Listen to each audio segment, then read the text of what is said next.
Afroz Rimo AID থেকে আপনি লিখেছেন, আমার দাদি অতি বৃদ্ধ এবং অসুস্থ, তিনি রোজা রাখতে পারেন না, করণীয় কি?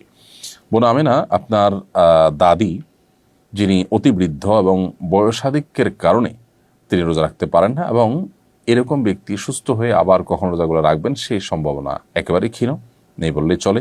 এরকম ব্যক্তিদের জন্য শরিয়ার বিধান হলো ফিদিয়া দেওয়া। আল্লাহ রাব্বুল আলামিন কোরআনে হাকিমে বলেছেন, ওয়া'আলাল্লাযীনা ইউতিকুনাহু ফিদিয়াতু তা'আমু মিসকিন, যারা সিয়াম রাখতে শারীরিকভাবে অপারগ তারা সিয়ামের পরিবর্তে ফিদিয়া দিয়ে দিবে। ফিদিয়া হলো যতগুলো রোজা তার ভাঙতি পড়বে সেই রোজাগুলোর বিপরীতে একজন করে মিসকিনকে খাদ্য দিবে। সেক্ষেত্রে একজন মিসকিন দুবেলা খেতে পারেন সেরকম ব্যবস্থা করে দিবেন, এবং 30টা রোজার জন্য 30 জন মিসকিনকে দুবেলা খাবার দিয়ে দিবেন।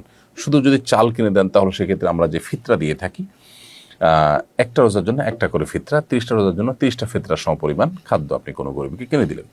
আনুমানিক 1.5 কেজি করে চাল যদি আপনি প্রত্যেক রোজার জন্য দেন তাহলে 30টা রোজার জন্য 45 কেজি করে চাল আপনি একটা ফ্যামিলিকে কিনে দিলেন অথবা কয়েকজনকে কিনে ভাগ করে দিলেন, তাতে ইনশাআল্লাহ বিদিনলা আপনার দায় মুক্ত হয়ে যাবেন।